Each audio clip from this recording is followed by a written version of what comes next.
సంపూర్ణ కార్తీక పురాణం రెండవ పారాయణం. తృతీయ అధ్యాయము. బ్రహ్మర్షి అయిన శ్రీ వశిష్ఠ మహర్షి రాజర్షి అయిన జానకునికి ఇంకా ఇలా చెప్పసాగాడు. రాజా, సానదాన జప తపాలతో దేవిని గాని ఈ కార్తీక మాసంలో ఏ కొద్దిపాటిగా ఆచరించినప్పటికీ కూడా అది అక్షయమైన ఫలాన్నిస్తుంది. ఎవరైతే సుఖాసులై శరీర కష్టానికి జడిసి కార్తీక వ్రతాన్ని ఆచరించరో అటువంటి వాళ్ళు 100 జన్మలు కుక్కలుగా పుడతారు. శ్లోకం. పౌర్ణమ్యం కార్తీకమాసి స్నానాదిస్తు నాచరన్ కోటి జన్మసు చండాలయేనౌ సంజయతే నృపా. రెండవ శ్లోకం. కర్మధ్యానౌ సమస్తనో భవతి బ్రహ్మర్షయః అత్రై ఓదాన్ హరంతి మా మితిహాసం పురాతనం. ఈ శ్లోకం యొక్క భావం.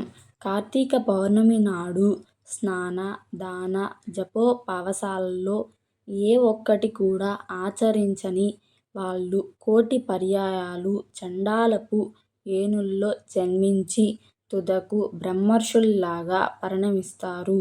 ఇందుకు ఉదాహరణగా ఒక కథను చెబుతాను విను. తత్వనిష్టోపాఖ్యానమః. అతి పూర్వకాలంలో ఆంధ్రప్రదేశంలో తత్వనిష్ఠుడనే బ్రాహ్మణుడుండేవాడు. సకల శాస్త్ర పారంగతుడు. అసత్యములను పలుకనివాడు.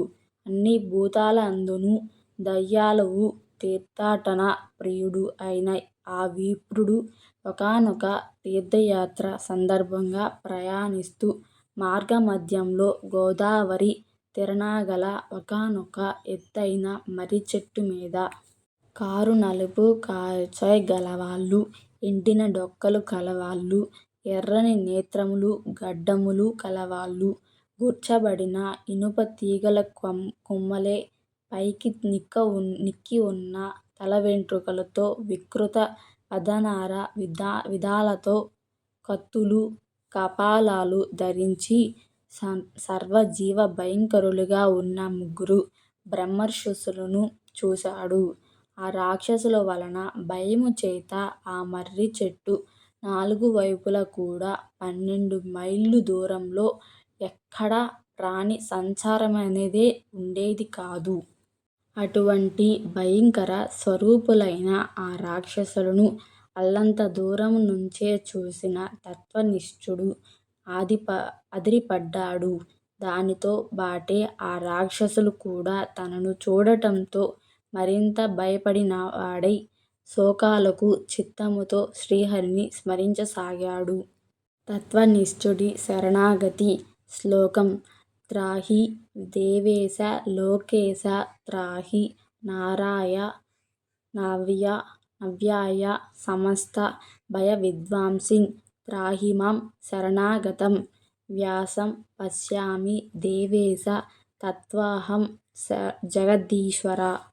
ఈ శ్లోకం యొక్క అర్థం ఏమిటంటే, దేవతలకు లోకాలకు కూడా యజమానియైన వాడా, నారాయణ అవ్యయ నన్ను కాపాడు, అన్ని రకాల భయాలను అంతము చేసేవాడు, నిన్నే శరణుకోరుతున్నా నన్ను రక్షించు ఓ జగదీశ్వరా. నీవు తప్ప ఇంకొక దిక్కు ఎరగనివాడను, నన్ను కాపాడు, రక్షించు అని ఎలుగెత్తి స్మరించుచూ రాక్షస భయముతో అక్కడి నుంచి పారిపోసాగాడు. అతనిని పట్టి వధించాలనే తలంపుతో ఆ రాక్షసత్రయము అతని వెనుకనే పరిగెత్తసాగినది. రాక్షసుల బారునికి చేరువవుతున్న కొద్దీ సాత్వికమైన విప్ర తేజస్సు కంటబడడం వలన తెరపి లేకుండా అతనిచే స్మరించబడుతున్న హరినామము చెవులబడుట వలన వెంటనే వారికి జ్ఞానోదయమయింది. అదే తడవుగా ఆ బాపుని కెదురుగా చేరుకొని దండ ప్రణామాలాచరించి అతనికి తమ వలన కీడు కలగబోదని నమ్మబలికి, ఓ బ్రాహ్మణుడా, నీ దర్శనముతో మా పాపాలు నశించిపోయాయి అని పునః నమస్కరించారు. వారి నమ్రతకు కుదుటపడిన హృదయముతో తత్వనిష్ఠుడు మీరెవ్వరూ చెయ్యరాని పనులు వీనిని చేయడం వలన ఇలా అయిపోయారు. మీ మాటలు వింటుంటే బుద్ధిమంతుల్లా ఉన్నారు. మరి ఈ వికృత రూపాలేమిటి? నాకు వివరముగా చెప్పండి. మీ భయబాధవలి తొలిగే దారి చెబుతాను అన్నాడు. ద్రవిడుని కథ. పారుని పలుకులపై ఆ రాక్షసుల్లో ఒకడు తన కథనిలా వినిపించసాగాడు. విప్రోత్తమా! నేను ద్రవిడును. ద్రవిడ దేశమందలి మందరమనే గ్రామాధికారినైన నేను కులానికి బ్రాహ్మణుడిని అయినా గుణానికి కుటిలుడిని, వచః చమత్కారుడిని అయి ఉండేవాడిని. నా కుటుంబ శ్రేయస్సుకై అనేకమంది విప్రుల విత్తాన్ని హరించాను. హిందువులకుగాను బ్రాహ్మణులకుగాను ఏనాడైనా పట్టెడన్నమైనా పెట్టి ఎరుగను. నయవంచనతో బ్రాహ్మణ ధనాన్ని అపహరించడం చేత నా కుటుంబము నాతో సహా 7 తరాల వాళ్ళు అధోగతుల పాలైపోయారు. మరణానంతరము దుస్సహనమైన నరకయాతనలు అనుభవించి చివరికిలా బ్రాహ్మణ రాక్షసుడయ్యాను. కృపయొద్దు చిత్తుడవై నాకు ముక్తిని ఇచ్చే ముక్తిని చెప్పు అన్నాడు. ఆంధ్రదేశీయుని కథ. రెండవ రాక్షసుని కథ వినిపించకొనసాగాడు. ఓ పవిత్రుడా! నేను ఆంధ్రుడను. నిత్యము నా తల్లిదండ్రులతో కలహించుచు వారిని దూషించుచు ఉండేడివాడిని. నేను నా భార్యాపిల్లలతో ముష్టాన్నాన్ని తింటూ తల్లిదండ్రులకు మాత్రం చద్దికూటిని పడవేసేవాడిని. బాంధవ బ్రాహ్మణ కోటికైనాడు ఒక్క పూటైనా భోజనము పెట్టక విపరీతముగా ధనార్జన చేసి ఆ కావరముతో బ్రతికేవాడిని. ఆ శరీరము కాలం చేశాక నరకానపడి ఘోరాతిఘోరమైన బాధలనుభవించి చివరికిక్కడిలా పరిణమించాను. ఆ ద్రవిడునికి వలె నాకు కూడా ముక్తి కలిగే దానికి బోధించుము అని అన్నాడు. పూజారి కథ.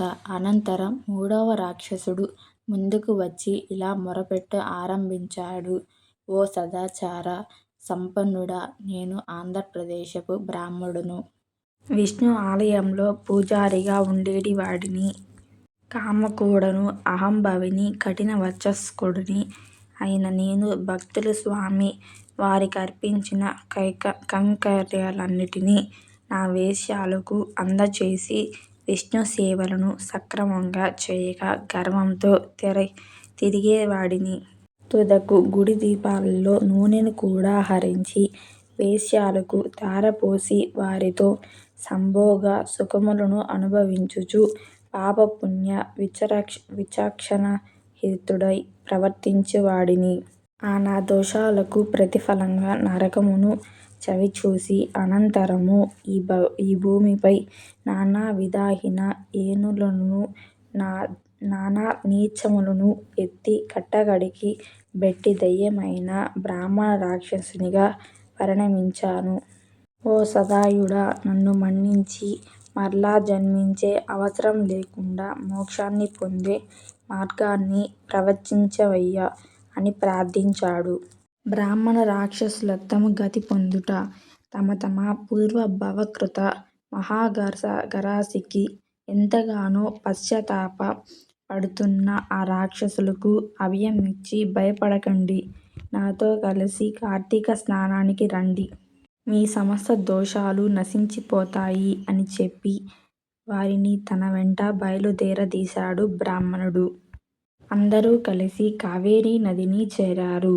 అక్కడ తత్వనిష్ఠుడు బ్రహ్మ రాక్షసుల నిమిత్తమై సంకల్పం చేసి తాను స్వయంగా ముందు స్నానం చేసి పిమ్మట రాక్షసుల చేత కూడా స్నానం చేయించాడు. అనంతరం శ్లోకం అమ్ముకానం బ్రహ్మరాక్షసత్వ విహరణార్థం అస్యాం కావేర్యాం ప్రాతః స్నానమహం కరిష్యే అనే సంకల్పంతో అతడు విధివిధానముగా స్నానం చేసి తత్ఫలాన్ని బ్రహ్మరాక్షసులకు ధారపోయగా వారు విగతదోషులు దివ్యవేషులు అయి తక్షణమే వైకుంఠానికి ప్రయాణమయ్యారు.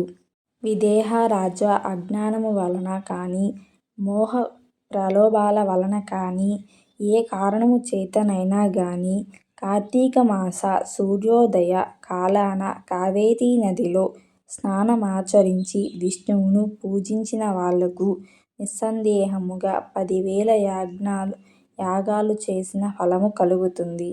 అందువల్ల ఏదో ఒక ఉపాయం చేసైనా సరే కార్తీకంలో కావేరీ స్నానమును తప్పకుండా చేయాలి. కావేరీలో సాధ్యము కాకపోతే గోదావరిలోనైనా మరెక్కడైనా సరే ప్రాతః స్నానం మాత్రం చేసి తీరాలి.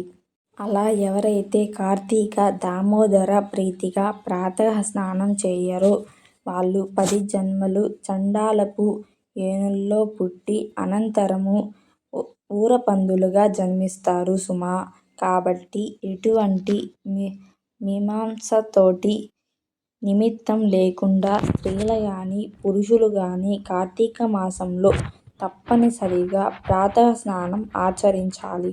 చతుర్థ అధ్యాయము జనకుడు అడుగుతున్నాడు. హే బ్రహ్మర్షి, నువ్వింతవరకు కార్తీక మహాత్మ్యాన్ని అసాధారణ ధోరణిలో చెప్పావు. అయితే ఏ సంకల్పంతో ఈ వ్రత ఆచరించాలో, ఏ దానాలు చెయ్యాలో కూడా తెలియజెయ్యి. వసిష్ఠ: అన్ని పాపాలను మన్ను చేసేది, పుణ్యాలను అగ్నులుగా మారేది అయిన ఈ కార్తీక వ్రతానికి ఫలానా సంకల్పం అనేది హాస్యాస్పదమైన విషయము. ఈ కార్తీక వ్రతం ఆచరించడం వలన నశించనంతటి పాపం అనేది ఇంకా ఈ ప్రపంచంలో పుట్టనే లేదు. అందువల్ల వ్రత ధర్మాలను, తత్ఫలాలను చెబుతాను విను. కార్తీక మాసపు సాయంకాలము శివాలయంలో దీపారాధన చేయడం వలన అనంతమైన ఫలము వస్తుంది. శివాలయ గోపురద్వార శిఖరాలయందుకొని శివలింగ సన్నిధిగాని దీపారాధన చేయడం వలన అన్ని పాపాలు అంతరించిపోతాయి. ఎవరైతే కార్తీకంలో శివాలయంలో ఆవు నూనెతోగాని, నువ్వుల నూనెతోగాని, ఇప్ప, నారింజ నూనెతోగాని దీప సమర్పణ చేస్తారో వాళ్ళు ధర్మవేత్తలవుతారు. ఆఖరికి ఆముదపు దీపాన్నైనా సమర్పించిన వాళ్ళు అత్యంత పుణ్యవంతులవుతారు. కనీసము కాంక్షతో గాని, నలుగురి నడుమ బడాయి కోసం గాని దీపాన్నిచ్చే వాళ్ళు కూడా శివప్రియులవుతారు. ఇందుకుదాహరణగా ఒక చిన్న కథ చెబుతాను విను. కార్తీక దీపారాధన మహిమ. పూర్వము పంచాల దేశాన్ని పరిపాలించే మహారాజొకడు కుబేరుని మించిన సంపద కూర్చుకొని ఉన్నా కుమారులు లేని కారణంగా కృంగిపోయినవాడై సారంగపాణికై తపస్సుకు కూర్చున్నాడు. మధ్యకాలంలో అటుగా వచ్చిన పిప్పలుడనే ముని అతని తపస్సుకు కారణమడిగి తెలుసుకొని, ఓ రాజా, ఈ మాత్రపు కోరికకు తపస్సుతో పనిలేదు. కార్తీక మాసములో శివప్రీతిగా వ్రతం ఆచరించి బ్రాహ్మణులకు దీపాదాన దక్షిణలతో సంతోషపెట్టి అలా చేస్తే నీకు తప్పక పుత్రక సంతానము కలుగుతుందని చెప్పాడు. ఋషి వాక్యమును శిరోధార్యముగా దలచి ఆ పాంచాలుడు తన పట్టణము చేరి కార్తీక వ్రతం ఆచరించి శివప్రీతికై బ్రాహ్మణులకు దీపదానములను చేశాడు.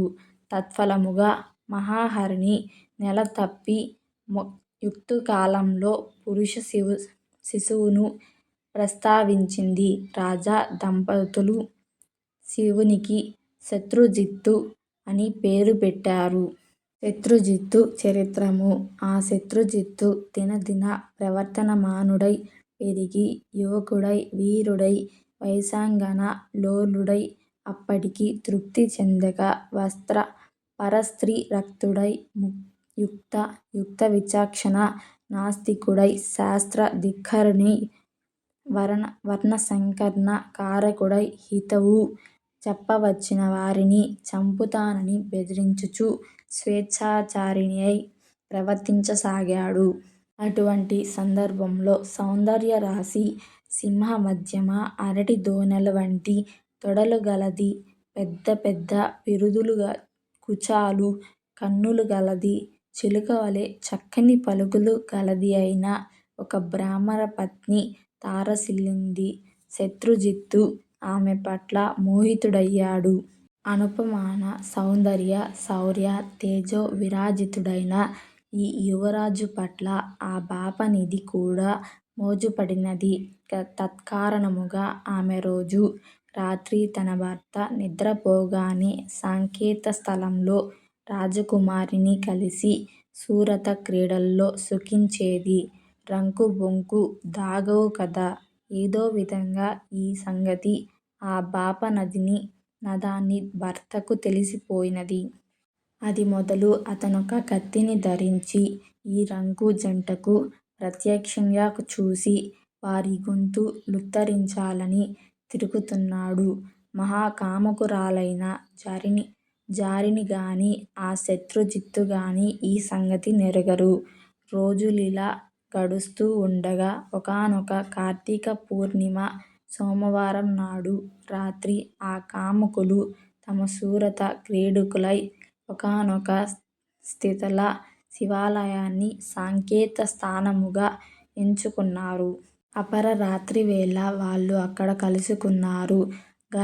గర్భగుడిలో అంతా చీకటిగా వుంది. ఆ బాపనిధి తన చీర చెంగు చింపి వత్తిని చేసింది.